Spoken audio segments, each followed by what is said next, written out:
Coffee people, whether professionals or home enthusiasts, seem to me to be tend to get stuck on kind of the same thing about trying to adjust the grind all the time. And I don't think you need to do that.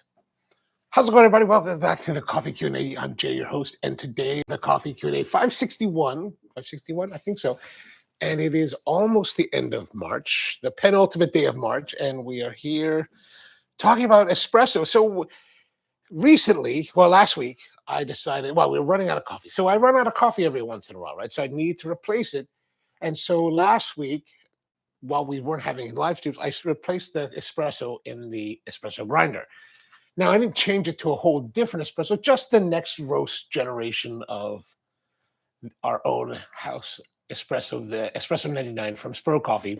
It is a blend that is meant to be very approachable, very like rounded, good body, lots of chocolate notes, some berries, nuttiness on the finish, really kind of classic medium roasted kind of coffee, something to stand on its own as a straight up espresso, but also to be very hearty in milk and really give you nice coffee flavors so that when you're making lattes or cappuccinos or anything like that, it really gives you a great balance. So the batch that we had been using for the last few weeks had finally run out, and it was already maybe 2 months old. And now I thought, well, let's get then we roasted last week, so let's get that, or the week before, so let's use that, and we're gonna start using that in its place. In my experience with coffee over the last 26 or 25 years, I found that the amount of time that professionals and even home enthusiasts spend trying to dial in their shots on a regular basis is just excessive. You don't really need to do that. Once you have your grinder set and the coffee is stable, and if your environment is stable, there's really not much to mess around with in order to get a good shot. Andrew, good morning to you. Mom's with us. Good morning, Mom. How are you, man? We were hanging out with Mom yesterday in Pennsylvania. We all got together for the live stream I wrote on Thursday night, the Coffee and Cigars Thursday night hang live stream. Some of the guys were able to come out, and we had a big gathering at Cigars International, and had a real nice time. Good to see you then. Good to see you today as well. But a lot of people will spend a lot of time, messing around with their grind. Like I see professionals and they always talk about like the baristas always like, I got to come in like 15 minutes and grind and check my grind and dial it in. Why? Like, I don't get it. Like it's wasteful. It's a waste of your time. It's a waste of your energy. It's a waste of coffee unless you're changing completely the coffee. Like if you're going from a coffee that you normally run and these are just new batch generations, there's not going to be that much variable, especially since the coffees are probably going to be relatively the same, roast to the same degree. I mean, if you're changing roast degrees and total bean changes and all of this, you may have that issue. But most of the time, you never have to bother. I never have to bother with it, right?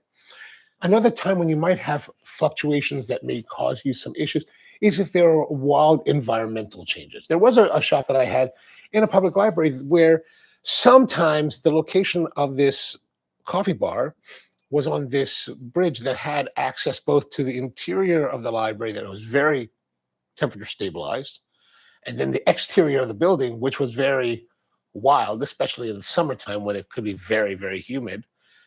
We have experienced some variations, and you have to adjust, and you'll actually see that as you're pulling your shots. You'll see the variations, especially if you know what you're doing and you know what you're looking for. If it's changing, then you might have to look at it. But for the most part, really, I will come in to start a brand new shift in the morning, maybe pull a shot, see how it looks. Does it look good? If it's pretty close, we're there. We don't need to muck with it too much. Maybe another shot, maybe 2 shots, 3 shots, just to make sure that we're seeing what we're seeing. And also, you got to remember when you're talking about your grinders, there's always coffee kind of caught in the grinders, even in these zero retention grinders that we have, like the Fellow O Gen 2. We've already run into trouble with that multiple times because, even though it says that it has given us all the coffee we put in when we scale it, evidently there's still coffee in there and it's slowly building, and then causes a problem. Same thing happens with like commercial or even home espresso grinders, that there's always going to be minute, and sometimes not even minute, but quantities of coffee that may be stuck inside the grinder somewhere. So what we like to do, especially with this Mazda Major, is we're going to grind a little bit to begin with, flush that out, to get into the fresher coffee. Now, one of the things that in the professional environment, we're dealing with like larger quantities of coffee. So for example, I have, for this batch of coffee, I have this bucket. This is the bucket of coffee. It's not full, but this is a 3-gallon bucket.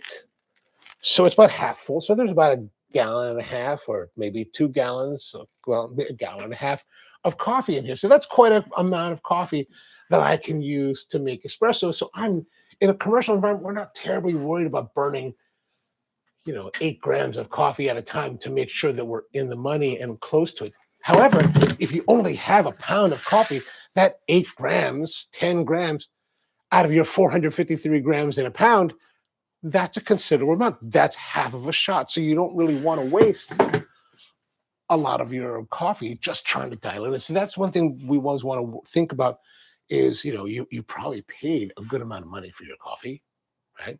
You don't want to waste it. You want to utilize as much as you can. So by trying to, work with your coffee, I think there's ways to get around having to waste the coffee. Meaning that, you may, like, I wouldn't recommend a grinder like this for home use, because there is a lot of coffee that can get stuck overnight and just kind of sit there staling, and you want to flush through that. These are great for commercial use because they can pound on coffee for hours on end without any issue. For the home user, you just want to get through it and try to preserve your coffee. And then a lot of you I know are going to be weighing your your coffee before you put it in the grinder. That's a great way to go. So you want to do that. But I don't know if doing a lot of futzing with your grind setting is really that necessary. Once you get it dialed in, right? It's going to take some time, right? If you go to a brand new coffee, it's going to take a little bit of time for you to get the grind to set. So you may have to burn through a little bit of your coffee to get there. But once you get there, I don't think you need to futz with it too much. Just every day, come in, check it, give it a shot. Especially if you're only pulling 1 shot a day, 2 shots a day, you don't really want to waste it. So then we're going to go through some of that here as well. Naomi, how are you doing today? Russell, good morning. So let's see here. We got our coffee set up, and I'll show you a little bit about this, the espresso that we're using. Again, this is the Espresso 99. This is one that we always use here. It's my personal taste in coffee. And here's the thing: if you like, I describe this as a medium roasted coffee that has a lot of chocolatey notes. It has some berry notes. It has a nuttiness in the finish, right? And you see me using this all the time. Like, this is what I like to use. This is when I think of espresso, like a great espresso, classic espresso. This is what I think of. This is what I want. This is what I dream of, right? However, this may not be your style of espresso. You might be one of those light, bright kind of people that want to have that lighter, brighter kind of coffees with very much high notes and like astringency and all of that. That's a great thing. It's not my thing, but that's a great thing. And why I use this all the time is because I like it, right? And again, we're back to the whole thought of pleasurable hedonism with coffee. Drink the coffee that you like, not drink the coffee that gurus on YouTube or everywhere elsewhere will tell you is great coffee. Go try them, see if you like it. If you don't, drink what you like. That's the most important thing, is that you're drinking what you're enjoying. I enjoy this style of espresso more than all the others. I've tried many different styles with all kinds of funk, all kinds of different roast profiles. I still like this. This is what I like. And that's what's important, is drink what you like, right? Don't worry about everything else. And part of the reason why I show this all the time and I tell you that to drink what you like is because I want you to see that, hey, that's what's important. Drinking what I like, right? Drinking what you like.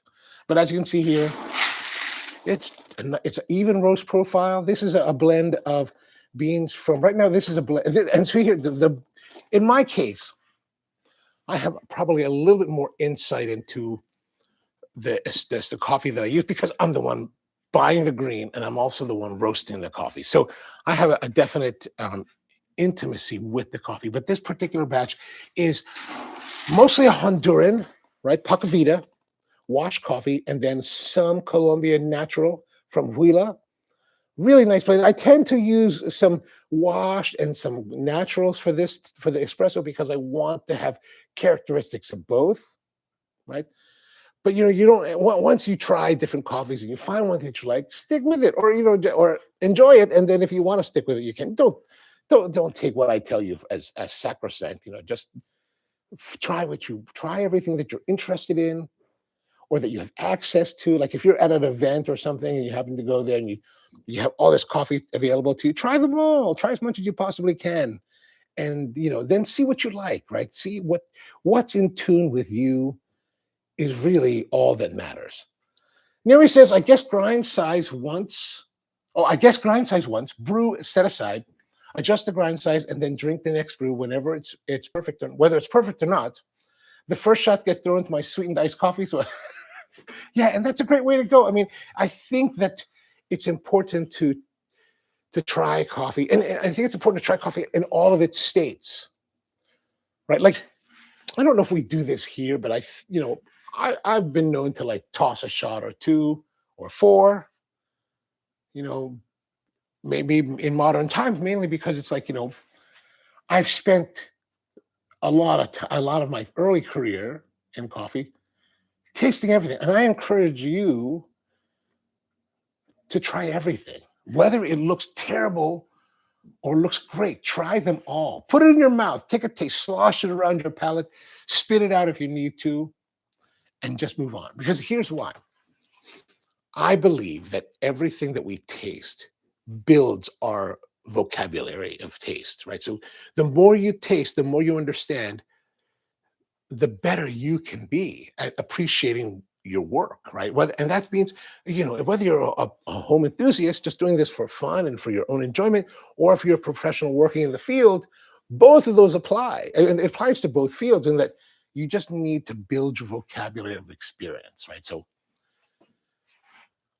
I always encourage new baristas when we're training to taste the coffee, even though I know it's going to be astringent or it's going to be sour, it's going to be whatever that we're not looking for. Because I believe that you can only know great by knowing what's been not so great. Right? That's the whole key. You have to know what tastes terrible and be able to understand what is terrible and how to describe terrible to really understand and appreciate the greatness. You're like, finally, I made it. Right there. Fine. There have been many times especially the early part of my career where I was sitting there chasing it, just chasing how to pull the shot, chasing the flavor, like, oh God. And it was just horrible. And it would taste shot after shot after shot was just terrible. We're burning through pounds of coffee now at this point. It's like, good Lord. So now I think I have a better feel for it. So I don't end up in those loops as much as I do before, where I'm caught up trying to chase espresso and burning through a lot of coffee. But it took some time. Right. And then also I have very strong opinions on flavors and everything about coffee. They're not too safeguarded, but there are strong opinions on them, right? I'm willing to change my opinions. But one of the part of the reason that I do have strong feelings about the coffees is because I've spent a lot of time tasting the coffees. And it's not about whether I'm a working professional, but it's just a matter that I've spent a lot of time drinking it and understanding or trying to learn about what I like, what I prefer, what I think is preferable over other things, right? So, and that's the thing that I encourage all of you to try is to work with your coffees and just drink more and taste is the way to go. Neri says you could toss a few. You could toss a few because you have a bucket of beans. Absolutely, and I that's why I said that before. It's like I have to acknowledge that I know that all of you don't necessarily have this kind of largesse available to you, right? Like I realize that this quantity of coffee, this gallon and a half of coffee, which is probably, I don't know, how much is in a gallon? I never thought about this in terms of one, but let's see. Oh, let's actually look here at our scale. Now this thing weighs. This is one of our buckets from the roastery. So what I do is we always mark our buckets here, so you can see there's this number here represents the raw weight of this bucket, 1 pound, 11 ounces. So I'm going to put it on the scale. You won't be able to see it, but we will. We're going to change this to grams to ounces. Let's try ounces. Okay, I'll put this on here. Oh, okay. It is not working. It is beyond the maximum capacity of this scale. So what is the maximum capacity of this scale? 2 pounds. I'm going to say 2 pounds. Or 1 pound. Maybe 1 pound. Okay, here's something. Fellow on their packaging, maybe you might see this, but I'm not seeing it, because I do need to get, I should be wearing glasses when reading things like this. But basically,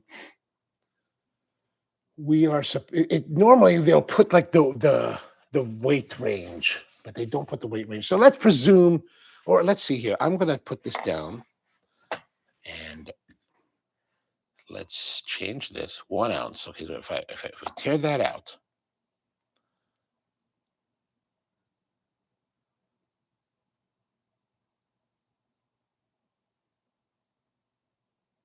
okay, so 60 ounces is the maximum.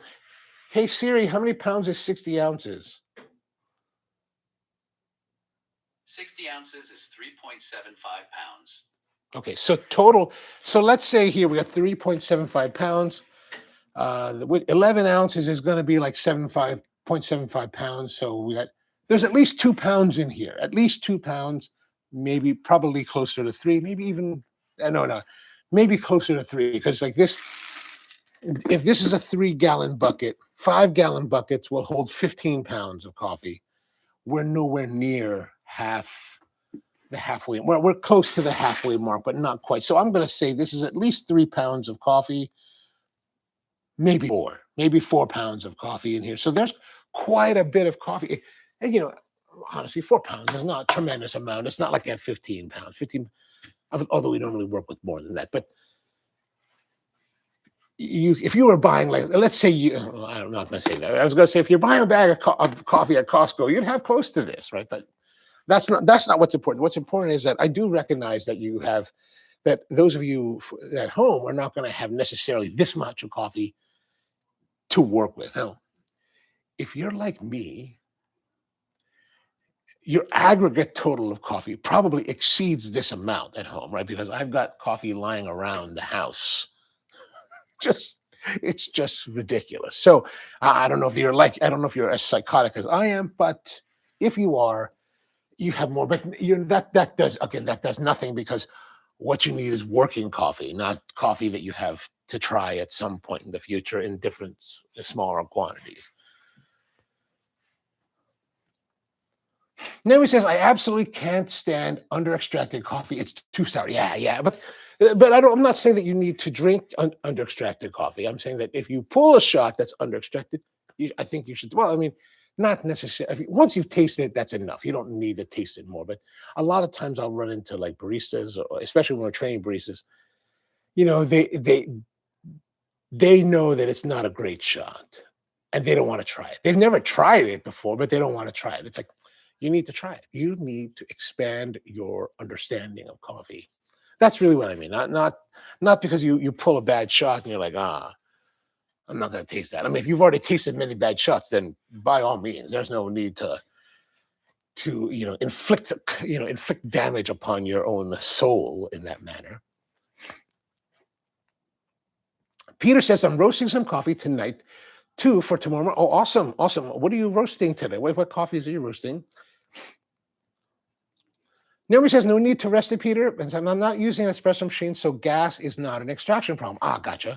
As far as resting there, Naomi, like, we have a live stream that we did. Oh, maybe it's 2 years. Gosh, it could be 2-3 years ago by now. But one of the weeks of streaming that we roasted the coffee, because I've been curious about this. We roasted coffee on the stream. Yeah, this must be like 3 years ago.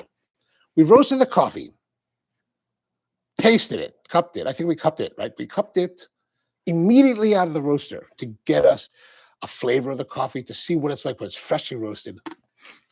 And then we tasted it over the next week to see how that coffee has been performed.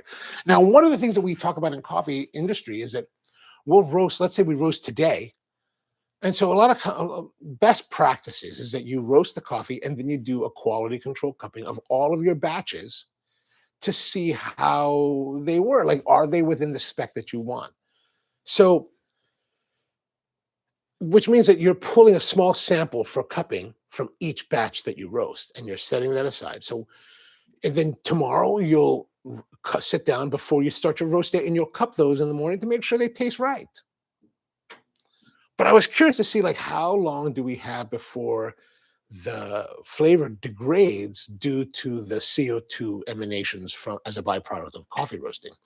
Those of you may not be familiar, when you roast coffee, a byproduct of that roast process is the emittance of CO2 gas from the bean, which then occludes your taste buds ability, your palate to taste the flavors of the coffee. It's occluded for like maybe up to 7 days after the roast. So we wanted to see how long, can we do this? Or how long is that occlusion happening? And so the coffee out of the roaster, straight out of the roaster, into the cup, into the grinder, into the cup with hot water, tasted fantastic. The next day, when we finally would normally do our quality control cupping, dramatic changes.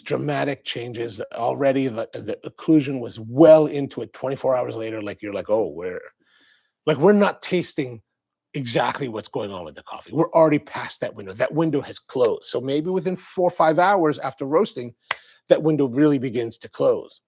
That occlusion lasted throughout the whole week and then into the next week. And then finally, I think on day 7 or 8, it was clearing up. So that's so it's more ideal to drink the coffee straight out of the roaster than it is to wait till tomorrow, right? Or even for like 8 hours.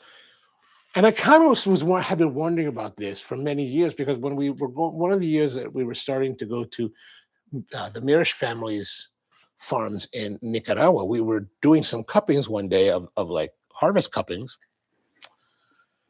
And some of the samples, they were roasting on the fly, right? They would pull them from the bins and they would start roasting them in the moment. And then we would cup them. And I was kind of, in the back of my mind, I was thinking, that's not really what we're supposed to do.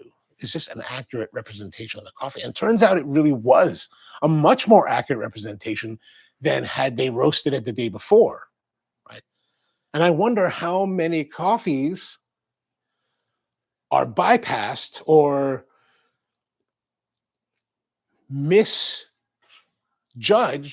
based on those kind of practices, right? Like if you're going to, especially in those are more critical cuppings where you're going to a farm or going to a coffee house where you are selecting coffees for purchase or considering coffees for purchase. Roasting on the fly, not a bad way to go. Roasting the day before, man, I wonder how many coffees were misevaluated based on those kind of practices. Like, we just didn't get the true flavor of the coffee. We're missing out. And maybe some of those coffees got lower scores. They were bypassed, and in the world of coffee production, coffees that don't sell, they still got to sell them. So if coffee buyers, quality coffee buyers, especially coffee buyers, don't buy those coffees, then they go back to like the C market. They may get sold back into the market where the farmers are not getting a very good price, right? So it does make me wonder, as we're talking about this, how much opportunity is lost based on practices that we're just, and a lot of these things that we think about, like in that respect, they're sacrosanct, right? They're just kind of like, they've been handed down through the generations, that you roast the coffee today, you cup it tomorrow, and and then after that is when the occlusion will really kick in. It's like, no, the occlusion's already in. We're already missing out on so much of the coffee. So back to what I was saying for Naomi's questions, yeah, you can drink the coffee straight out of the roaster, and perhaps it's even more ideal. It's definitely more ideal than the next day or within the next week. You want to wait for at least a week or so before drinking the coffees to get the full flavor, right? So a lot of times we'll take the coffees, we'll roast them, for our clients. We'll set them aside for like a week or 2 weeks, and we try to set it. We try to set it up so that as the clients consume their their expected rate of coffee, we're actually keeping up with their pace instead of having to roast and then send the coffee to them right away. Right. That's part of the magic of coffee, right?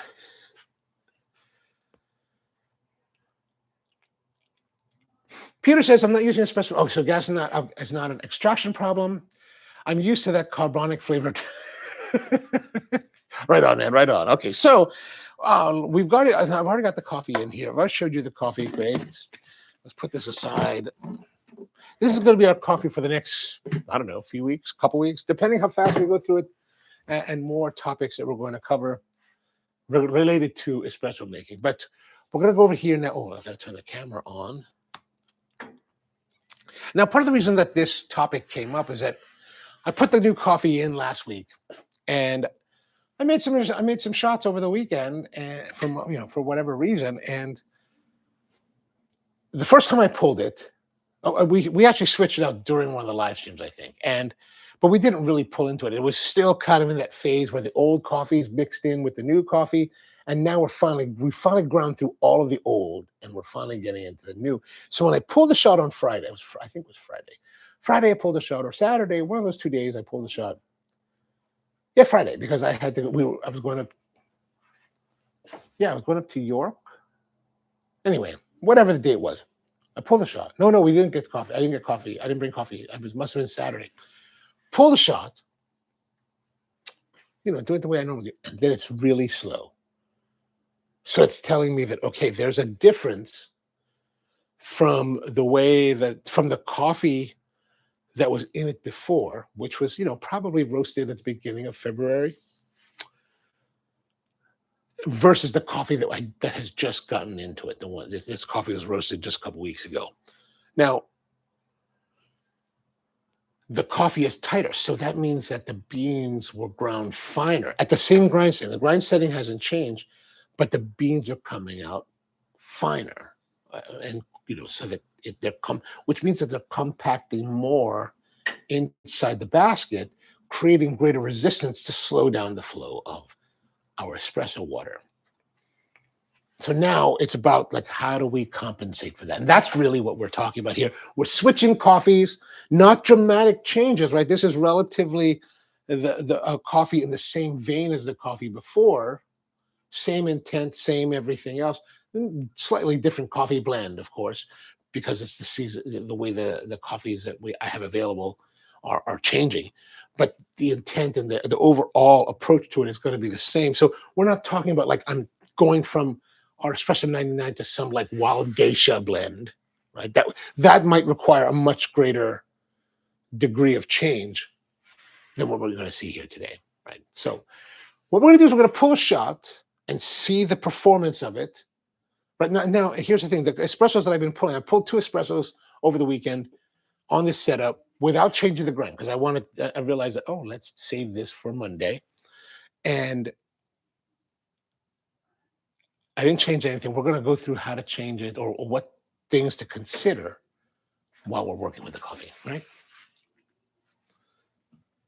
Naomi says, I didn't know how that worked. Interesting. I watched someone roasting coffee beans and it didn't smell so good. So I figured, yeah, the way the coffee roasting smells versus the way that the coffee tastes is really not too correlated. If it's really burning, you can smell the burning, but it's not. That's when it starts to match the style of the roast, right? All right, so we're gonna go here and let's go here, and I'm gonna pull a shot. Let's see how is our. We've got our nice clean. Da-da-da-da. Now I'm not gonna clear out anything. I cleared out the excess that was in here before I started, but I'm not changing anything inside the grinder. So we're just gonna pull our shot here. Whoops. I think I need a little bit more. There we go. I want to have just a little bit of buildup. We've got some bouldering happening here. You can see, right? So there's a little bit of divot there, a little bit lower here. It always falls this way. This grinder tends to fall with this kind of better falling here, less falling there, right? So what we're going to do is we're going to sweep around to cover this up, right? So I'm going to come around with the finger like that. There, we can fill that in. Come back over. This, of course, is obviously too much. I tend to like to work with more coffee than I perhaps need. Come back, and then now we're just going to get rid of a lot of that, right? Always keeping my finger slightly curved because I don't want to gouge into it. I want to keep it curved and work with it. Now, I like to groom it a little bit. Like you could just tamp it like this, even though there's like these faux cracks, but I just kind of, it's my OCD. I just like to groom it just a little bit. And then now, oh, tilt down. There we go. Again, we're going to set this down here. Just make sure that it's even, the tamper is even on it, just by using opposing fingers. Come back, reset, press, and then a quarter turn, twist to polish. You see a little bit of debris, a little bit there. Just going to give it a flick, get rid of that. Swipe here, swipe here, swipe here. You don't, I mean, it's good to wipe it off the wings because it doesn't start, that helps prevent caking from inside the bayonet ring. This is, but really a lot of it's just for my OCD. Like I just want it to be as, clean as I possibly can. Now we're going to flush the group head, make sure that it's running clean. Good. And now let's go into it with lock and load. Put it in. That's good. You can also feel, after you use your own espresso machine for a while, and you're working with the amount of coffee, you can actually feel how much resistance the coffee is giving because as you rotate the portafilter through the bayonet ring, what it's actually doing, it's actually pushing the coffee. If this is a coffee bed, it's pushing it up. And if you have enough coffee, like I like to put a lot of coffee in there so that it pushes up and snugs against the dispersion screen inside the group head. Because this is the approach that I have, there's a certain feeling of resistance as I'm locking it, as I'm pushing it towards the lock, that the coffee will give. And over time, and using, and working consistently, you start to get a feel for how much resistance you should have versus how much resistance you are having. And then you can kind of judge, like, did I put too much? Did I put too little? I'm not going to necessarily pull it out and change anything, but I'm going to that's going to be in my mind as we're pulling the shot to see, like, how is the performance of the shot? This feels just about right as far as the snugness. Now, remember earlier on, when a few months back, when we before we adjusted our quantities, and I was ending up putting like 26 grams instead of 21. Remember, if you look back on those videos, I'm really like torquing it in there because like it's so compacted. The lugs on the portafilter are having a hard time to seat into the bayonet ring to move. So these are some things that you're going to get a feel for the more you do it as you do it. All right, let's brew here. We're going to hit the brew switch, put our cup underneath. Slow, slow, slow. See, to me, this is quite slow, right? I mean, the results are not terrible, but I feel like it's a little bit slow.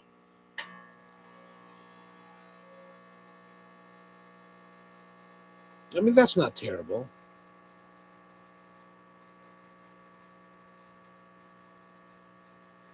And maybe it's, now that I think about it, maybe it's just been slow, a little bit of shaky there. Maybe it's just slow because, we're used to fast. Maybe we're used to fast and incorrect versus maybe this is actually slow and correct. Because look at that crema, right? Let's come back here to our zoom, zoom, zoom. I mean, okay, here we go. So Naomi's been asking before, like, what does the reddish brown look like? Okay, this is very reddish brown now. We don't have any flecking. Like, I don't see flecking as much anymore in modern times. I don't know why that is, but we would have really dark brown flecks in it before. But now, modern times, I don't know. I don't know. Okay, let's see here. What do we see? Peter says, I think my beans is Indonesian Sumatran. I'm not sure. I threw the bag. Oh, okay, gotcha. Andrew says, given 3 weeks, what effect does the level of beans in growing airspace, assuming cover, would one have on coffee beans and flavor? So given 3 weeks, so let's say 3 weeks of coffee sitting around, coffee is always going to be in a state of change, right? So let's say you roast one day and you taste. Oh, first of all, let's taste this first, and then I'll come back to that. But here, look at that. Crema's nice and dark, thick, rich, right? That shaky. We could see a little bit under there, but overall, very nice. Like that's kind of looks wise, not bad.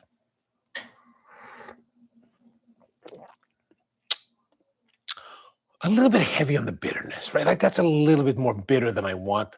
I think we're definitely in tones of over extraction because I think it's coming out super slow. Like you could say the bitter is kind of this dark chocolate, like maybe like 90%, 95% cacao chocolate, right? Like super bitter.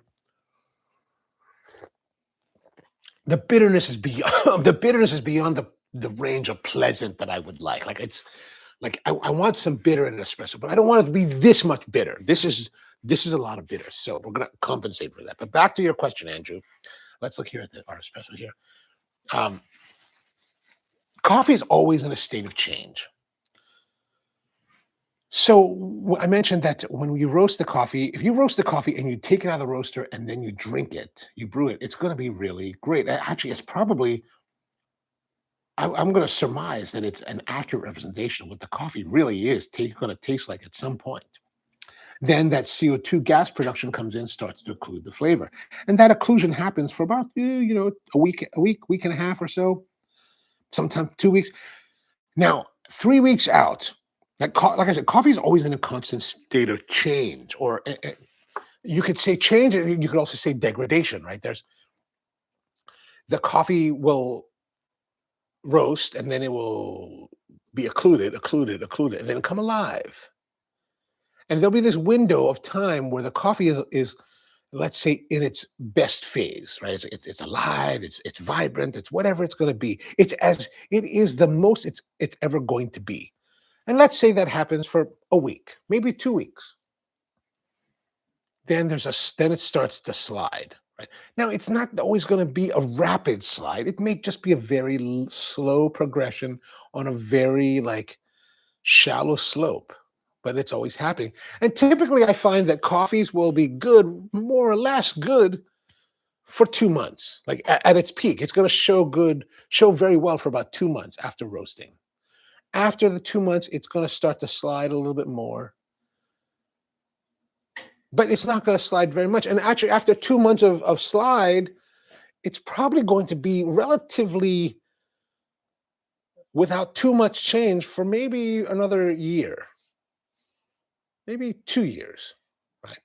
Past 2 years is when you start to really drop. But 6 months out, by 6 months, that coffee has stabilized its flavor for a longer ride. It's going to always have a slight decline, but let's say you start here. This is the roast day, right? You roast day here. It's fantastic. It drops because of that occlusion, right? For a week, comes back to, let's say, its peak, which is where it was. It'll never get better than where it started, right? So it'll come down, come back up, and this dip is because. Is that right? Yeah, because I would be going this way from my perspective. Yeah, it goes down as a dip for the CO2, and then it's gonna come back to its normal position, then come down, and then come down. Right? That's through 6 months, and then after 6 months, it's gonna get shallower on the slope, and out to 2 years. Like 2 years later, it's gonna maybe get really bad, or maybe it won't be. It won't change too much past that 6 month period, which is why a lot of roasters. This is okay. Now this is not proven fact. This is now my speculations. That this is why I believe that a lot of the big commercial roasters, in addition to the fact that they have very large distribution chains, so things take time to get through their chains. But a lot of places, and I think Starbucks is one of the better examples of this, is when you go to Starbucks at the grocery store or at Starbucks stores, you get a bag of coffee and you look at the use by date. Use by date is usually, let's say if I went to the coffee shop today, it's the end of March, it's going to have a September date on it, right? Well, you think September is a lot of time, but really that's an indication that that was roasted. That coffee was actually roasted in September 2025. So it's got a year date on it, but it takes so much time to get through it. Plus, also, if not only does it take a long time to get through their chain, but if they deliver to you coffee that is 6 months old or a few months old, and it's a coffee that you enjoy at that state, it's gonna hold that flavor for until their use by date. We're expecting it to hold very well. However, if you're buying coffee from places like Spro or any of these other like fancy coffee places that are roasting on demand, you're going to see a lot faster like flavor change, degradation in the same amount of time that you would have that Starbucks coffee, because it's on a different phase of its journey. You're getting freshly roasted coffee that's gonna have wild changes. Like, especially if you went to a coffee shop and you bought, hey, I'd like to buy that. The roasting coffee. Can I buy bad coffee? Yeah, of course, man. Here you go. Have a great coffee time. If you took that home and you started drinking it tomorrow, you're going to find, oh, maybe I didn't like this coffee. Then you wait a week. Then you oh man, it's really great. And then like another week goes by, oh, it's still good, but and then 2 weeks later, oh, it's kind of changed. A month later, oh, it's kind of gone down a little bit. You're tasting that coffee at its peak of ripeness, at its peak of like experience. You're tasting other brands' coffee months after their peak, so it's stabilized, and then it won't change. Where you come to, especially roasters, and like, oh well, this coffee's changing. This coffee's dying. No, he's not dying. It's just changing. It's just getting more mellow. So that's something to keep in mind as you consider what coffees to buy. Like my friends, they're all about like coffee, and they buy the Mistela de Oro and all this other stuff, and they're like, but that stuff is 6 months old, right? It's like, and they're always like, oh, what do you think about that? I was like, it's good. I'm like, I said, do you like? I normally probably say, they're like, what do you think about this coffee? I was like, what do you think about? And my question is, what do you think about it? Well, I like it. It's like, awesome. It's awesome. That's about. And again, it goes back to my position where it's like, it's only about what you like. As long as you enjoy the coffee, who am I to tell you otherwise, right? Like I can tell you why it's not maybe the highest quality coffee. I can tell you all kinds of reasons, perhaps, why you might consider something else. But if you enjoy it, what does any of that matter? It doesn't. It doesn't.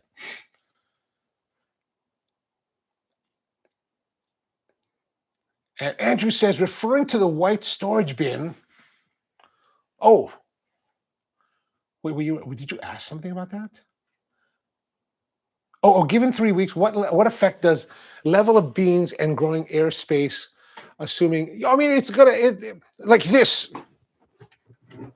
I'm very cavalier about the way that I, hold the coffee in my own world. Like, if I was at Spro at our cafes, we're very meticulous about keeping coffee frozen, wrapped up, in jars. But here's also, and a commercial setting, we're also talking a different scenario, right? So in a commercial setting, we're going through coffee at a very regular rate, right? And we're going through coffee at a calculated rate, meaning that we're having to roast all the time to keep up with demand.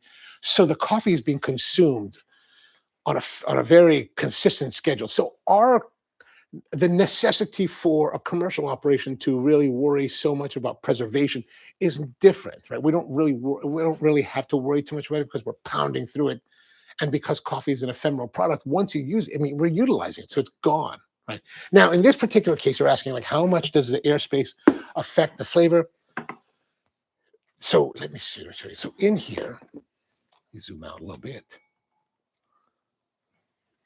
There's still a very strong aroma of the coffee coming from this. And when I put it in here fresh from the roaster, of course, there's going to be CO2 gas emanations. And, there's so much CO2 that if I was to lock this cap on it, and these are food service pails that are fully like water, containment. So they're airtight once you seal them. I've seen them pop, and I mean, the lids will pop up, and I've seen them like dislodge from the locks. They don't fly off by any means, or it's not that much force happening, but they will like pop and unlock at like maybe one of the points, especially if you didn't lock them all the way down. And we don't really lock them all the way down. I'll actually just kind of like, leave a little bit of a gap here, especially once they're roasted, so that the CO2 will have room to escape, and we don't have to worry about deformed lids and replacing them. That's always a pain. But how much does the space in here, cause problem? If I was worried about holding the coffee for a long time, I would be more concerned about it, but I'm not. Like, I leave it this way. The other batch of coffee that I just that this is replacing was actually in a container just like this, about the same amount, sitting on the floor for like weeks at a time. And like I said, once you have coffee, like coffee is once you've reached a point of, once you get past the occlusion stage, and maybe the first week or two of like past occlusion, the coffee is relatively stable. There is a degradation, but it's not like some kind of like every day is like work, right? It's kind of like every day is a little bit graduated. And then after maybe 2 months, then it starts to like level out, but still descending, but not at a rapid rate, right? So I tend not to worry about it, right? Should you at home worry about it? Perhaps. And I would always suggest that, you don't keep coffee in containers too large. Like this would be, if I was really worried about it, like, oh, I want to preserve the coffee as much as I can, I would want to put into smaller containers so that there was less air exposure to it. I'd probably even want to like freeze it to hold it, right? Like, that's one thing that, like, with really nice specialty coffees that I like to do, is that I may not be drinking them very rapidly, and I want to capture the flavor of that coffee in its best, right, at its peak. And so I may taste the coffee, and when I feel that, wow, man, this coffee is fantastic, into the freezer it goes, into the freezer, and that's going to hold that coffee at that point pretty much indefinitely. And then I can take a little bit out, drink it, and enjoy it in that state. And that's what I recommend. If you really want, or if you end up buying some coffees and you really want to preserve it, put them into containers, even just the bags they come in, not the paper bags that have the zip, the twist ties or whatever, but get like a nice sealable bag. The valves are fine. I mean, because by the time you're getting to this stage, the gas is gone. You don't need to worry about the valvation, but you can just use those. Roll them up, squeeze out as much air as you can, seal it up, and put it in the freezer, and just let it run. But in our case, I mean, honestly, if I need to replace it, I can easily go grab a replacement. So like I said, I'm a little bit more cavalier in the way that I manage these coffees that we use here on the show. Plus, we tend to, well, I can't say we go through a fast rate. I mean, the last half bucket that I brought in here it took like, a month and a half to use. So yeah. Okay, so let's go back here. Now let's go and see how are we going to make some changes to our espresso. What I want it to be more free flowing. I want there to be less bitter notes, right? I don't find that heavy bitterness to be very enjoyable. So we're going to go back here, look, and we're going to have a look and just see how is our pop. We want to just evaluate good, clean lines. So you can see the lines are very sharp and crisp. Dry, good compaction, so not too much give. Like, I don't want it to be necessarily be like hard, but I want to have and I definitely don't want it to be like mushy. I want it to give some resistance. Again, if you do this kind of testing of your own shots at home, you'll eventually get a feel for it. It's really developing a feel for all of these techniques. Now knock it out and look at that, nice and clean. Maybe some slight residue there of oil, so just starting to get into that over extraction phase. But this is just such a tightly ground coffee that it's just, man, just too much extraction. Okay, let's rinse this out.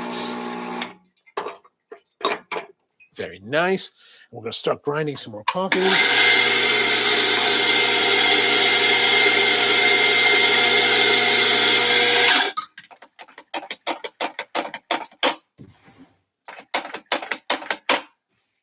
All right, maybe that'll be good enough. Okay, so I'm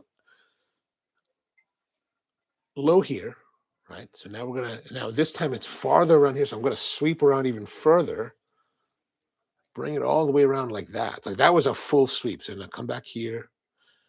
Actually, this one needs a little bit more work. I'm really just going back and forth, trying to distribute the coffee across the basket, working it in. This time I'm not trying to get rid of any of it. I'm just trying to work it in, and it's kind of falling into the crevasses where it needs to. And I'm not even going to brush anything out. I think that's a good amount of coffee. Let's push this here again. Make sure that it's nice and level. Just use your opposing fingers.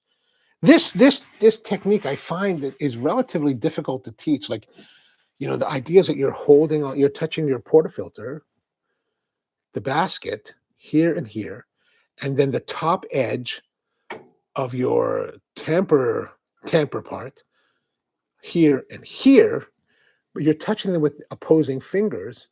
And what you're doing is you're gauging the height differential between the two from the top here to the top here. And you're doing that all the way around your portafilter just to make sure that it's level so that you can, and by doing this, it helps make it easier for you to temp straight and level, right? Because what you don't want is you don't want an angle to it, because then that could encourage channeling, right? Like water is always trying to find the path of least resistance. So for some reason, if you have like an angle on it, then the water can come down, hit it, and then it slides on the surface and then may push down. And if by having that angle, you've created some kind of weakness in the matrix of coffee in that point, the water will exploit that, push through it, and then under extract, and which gives you more sour notes and not very pleasant espresso. So we're trying to avoid that. And that's pretty much what you do. Then now we're going to come back and do a little bit of tamping pressure and then a quarter turn twist to polish. There's always going to be a little bit of excess there because that's coming off the sidewalls. We just flick that off like that. Like it's not totally smooth. I'm not going to worry about those things, right? Just don't. Flush the group head, and then now we're going to come in, lock and load.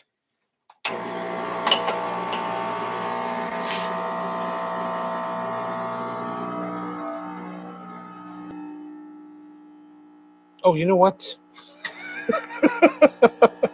I'm doing all this talking, and I just realized that we're talking about what changes we're doing. We didn't change anything.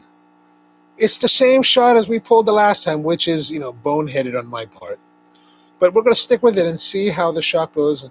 I'm going to say that this is our check shot. We're going to make sure that we are in the right phase and that I am fully evaluating the coffees so that we can make changes. So there's a little bit of slide there. Oh, that slide right there. Let's stop there. See, that's probably more accurate of a shot. Volume is low. We want a little bit more volume. See, that's some of the issues we're going to have. A little bit more volume is desirable. Right? That's a pretty nice looking shot as well. But the volume is low. There's a little bit of this there's our blinding starting. The blinding is starting there. Right? So we stopped at the right point, right? I guess that's what we're saying.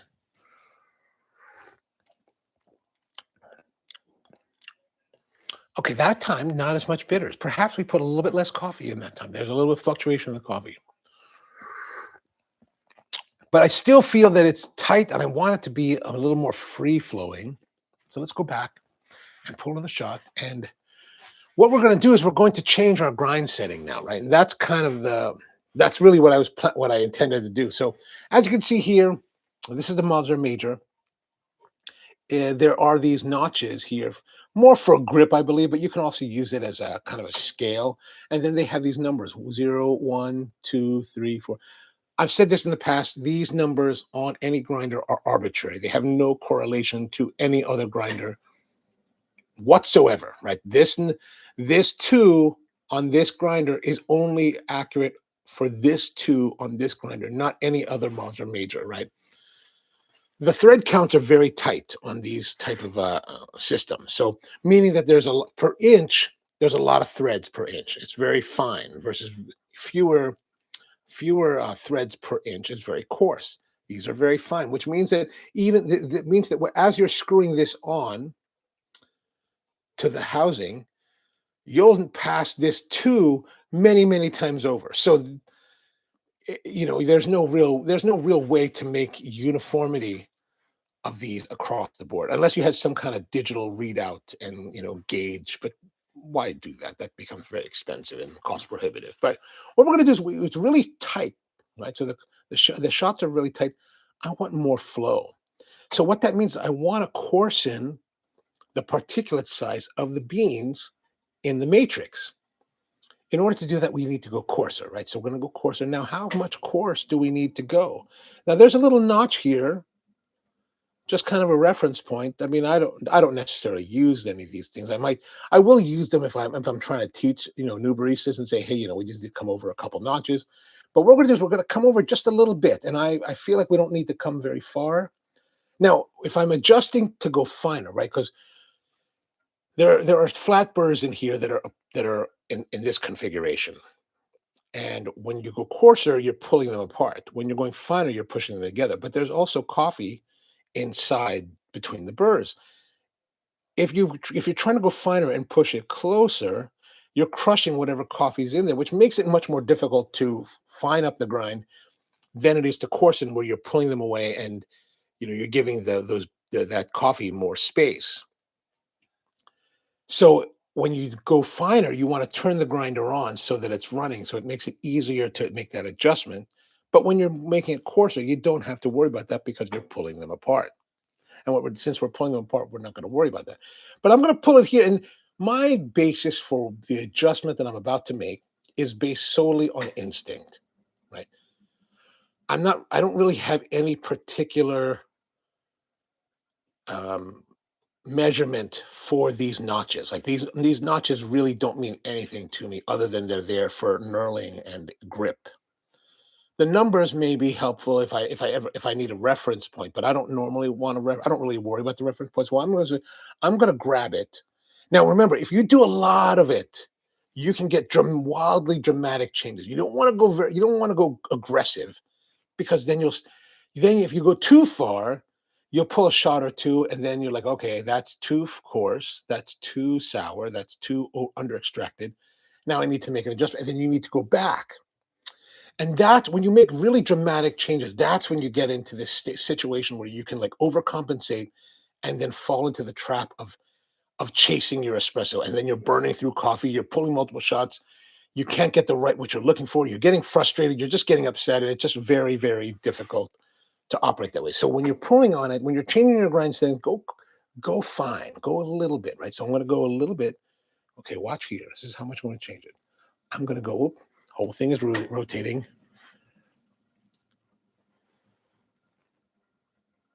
Okay, right there. That's about it. I think that'll be good. Now we're going to grind a little bit. Now that didn't change. Maybe like one or maybe two notches at the most. Actually, I probably went a little bit too far. I feel like I went too far for camera, but let's see what happens. I'm going to grind just a little bit out. Right? I'm going to grind that to try to, whatever's in here, I'm grinding out. And so now we're just going to evacuate that.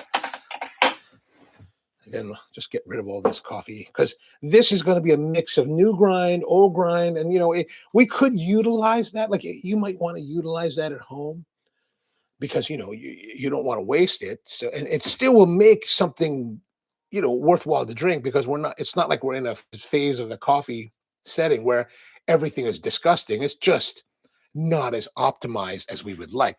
In my case, we're just going to get rid of it and not waste time. Now we're going to try to pull the shot here, find the coffee. This should be close to where we want to be. And then now we're going to stop getting carried away. All right, now, let's go back here and look at our puck. Yeah, see this? I can feel it, right? This is why I think it's good to do these tests. The compaction from the previous shot, definitely tighter. Remember I said that the flavor change made me think that there's a little bit less coffee. This confirms it. It shows us that there was less coffee in this past shot. Now, of course, if you're taking the time to like scale it every time, you probably don't have to worry so much about that. Now, there is a little bit of residual oil right there. So remember if we saw that blonding, that little strip of blonde, that's the indication there. So just slightly over extracted. Could have stopped a second or two earlier, would have eliminated that.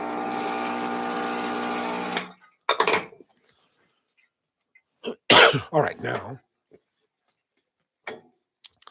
back to making another shot of espresso. Okay, we've already ground the coffee. Let's just take it out. Okay, I ground too much coffee. All right, so we've got her here. Now you can notice it's kind of fallen differently, right? Like, look at that. It's where we normally have the low points on this side. The low points are actually here. I did one more click to fill that in. Again, you can do whatever you want. There's big bouldering here, but we're just going to maneuver it around. Oh, we're losing a lot of coffee. I'm going to get rid of a bunch of it. Got rid of that much. Again, just going to groom the coffee a little bit more, just to the center. And then now again, drop this on top. That compacts it slightly. I like to put that, when I have extra like that, I'll put a little bit of a mound so that it helps to compact and push it out, right?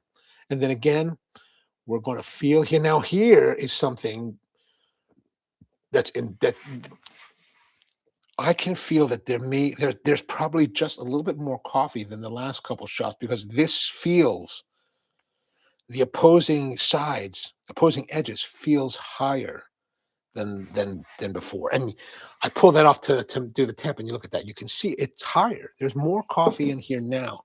So that's gonna, throw off that's gonna give us a different result. That's gonna throw off our results. We're probably gonna have to pull one more shot after this just to make sure. But there it is. So let's go here.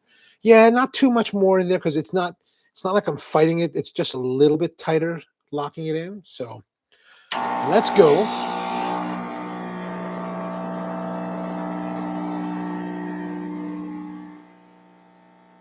Okay, the flow looks a little bit easier, but it's still a bit slow. I think that's because we have a little bit too much coffee. So we're going to pull one more shot after this and pay a little bit more attention to how much coffee we're putting in, as I think we're going to do just a couple grams less than this one.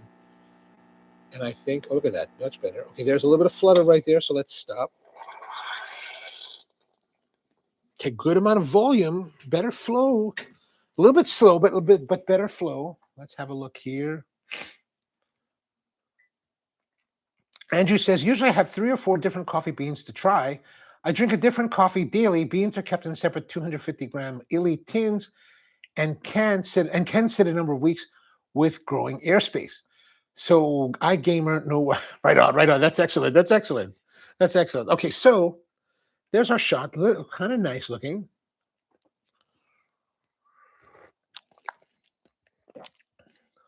Huh. Remember how I said that I think I went too far? Definitely went too far. Definitely that shot, while it looks nice, it just doesn't have the oomph. Like this, these two, they got the oomph. They got like thickness. They got body. They got richness. This is much thinner. Even though it's got nice crema, gosh, it's really much thinner. It's not as, these bitter, or this is the first one, bitter, and then not so bitter, but not satisfying. There's no bitterness, but not satisfying. Like that's just like, I'm just like, but yeah, no, not satisfying enough that I'm going to spit it out. That's how not satisfying it is. So yeah, not good. Let's go back and like make a quick change. Oh, we're already at 11. Oops, wrong here. Okay, let's try here. What I'm going to do is I'm going to make a change here, and this time I'm going to do it just like this, because I got to hold on to it. We're now going to go fine again. We're going to go back, because let's say we went 2 notches. That's too far. Now we're going to go just a little bit finer.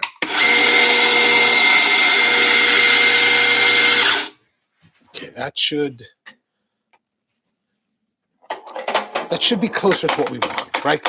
And remember, I said that when we pulled that shot, when I was tamping it, I felt that it was more coffee in the portafilter than before. So not only did we have more coffee, we also had thinner body and less resolution. So yeah, that was not ideal. Let's have a look at our puck. Yeah, see, look at that. The compaction is much harder. You can hear the difference. Even over extraction happening here. And we're still getting like body that is not very good.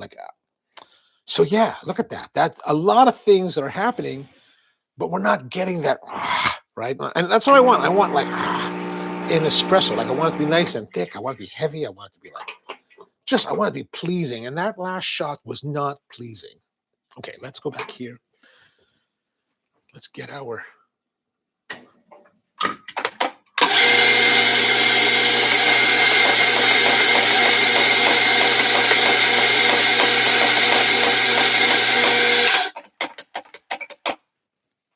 Okay, now we've got our boulder here. So it'll come down around this way.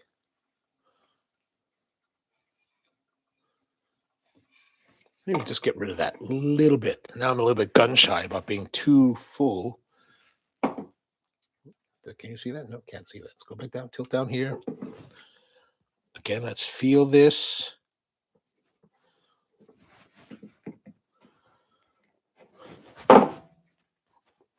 Okay, ready. Will we get better shots this time? And I'm running out of cups. Running out of cups. Let's use this cup. Okay, good. That feels better in the cup. Oh.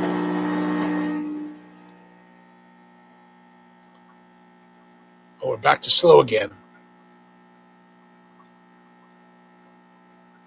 This may be our better position.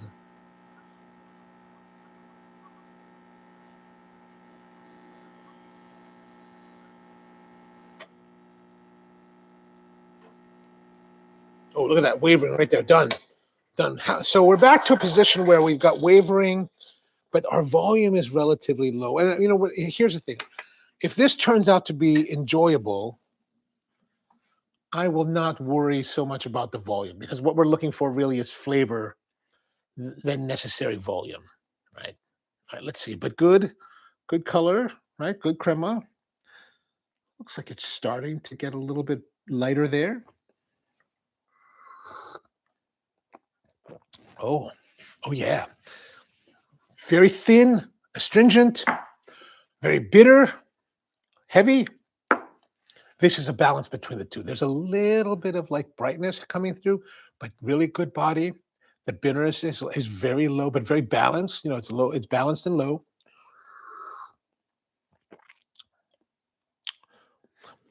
The big chocolate notes that I normally like is not really very forward in this particular cup, but wow, that's actually very pleasant. Oh, all right. Finally. Finally, an espresso to enjoy after 4 shots. So now, hopefully, when you work with your own coffee at home, you're not going to have to waste 4 shots, because like this would be this necessarily is 80. This would theoretically be, in my world, 84 grams worth of coffee. And if you just have a bag of coffee, you know, now you burn through almost a quarter, or at least a good 20% of your stash. So, but here's the thing. So once you get this down, like, so let's say you burn through a quarter, a 20% of your stash, a fifth of your stash, and you have a pound. Once you reach this point, you pretty much will be able to utilize the rest of your coffee without having to burn a lot of it, right? Like, I find that once things are set up, my daily adjustment is, and you see it here when we use the machine, I'm almost never adjusting the coffee. And the thing is, you also get to see the results on a regular basis. Like I'm showing you, I always show you like the shots and how they pull and the results of the coffee. So hopefully this illustrates that, you know, you don't always have to futz with your grind. You only need to mess with it when you don't like it. Like if you don't like the way it tastes, then maybe you want to make some changes. But hopefully what we've gone through here today will give you an idea of what things you might want to consider when you're thinking about, I need to change my grind, I need to adjust this. Should I approach that, right? So let me know what you think about that. If you have questions about espresso and what we've done here today, put them in the comments. Let me know. We can expand on them as necessary. Naomi says, turn it into a latte, and pretty much all shots are true. But I do believe that when it comes to I know a lot of operators are like this. They're like, it doesn't matter. I'm totally in disagreement. I totally believe, and I taste it myself. I totally believe that it really matters. No matter how much milk you're putting. I went to a coffee place the other week, and this barista that was working there had been a barista for a long time, because some of the techniques he was using were very old school. I mean, he was still doing the whole tapping, and he was doing this whole tappy thing, which is what a lot of baristas used to do back 20 years ago. Most baristas gave this tapping stuff up a decade ago or so, right? This guy's still using it, but he's pulling, the coffee that they're using at this coffee shop. I know the source of their coffee, and the coffee roaster for them does a good job. So I'm familiar with the coffee, but it's like they're not pulling the best shots. And you could taste it. I can taste it. I can taste the difference in it. The technique of steaming was a little bit different, old school, that whole and so I do think that while we're very tempted to say that, it doesn't matter because it's going into a latte, especially operators are like this. I do believe it does. I think it makes a big difference. Every component that goes into the beverage is so important, because especially even in lattes, right? Because now you're only talking 2 ingredients. Right? Everything I think everything matters. This doesn't mean that if you're pulling a shot at home and you're like, well, it's not perfect, I'm going to toss it. No, don't do that. Right? Don't be that cavalier about your coffee. As long as you're willing to drink it and enjoy it, it's perfectly viable, right? It's just that I think that I encourage you to think about, when you're making your espresso, that it does maybe take a little bit of extra time to do it. If you have just a moment, just maybe add another moment of thought to what you're doing, because I think that once you get to the point that you can really pull lovely shots that you enjoy, it just expands so much more. Like if I was to pull a bad shot and make it into a latte, I could taste it today, right?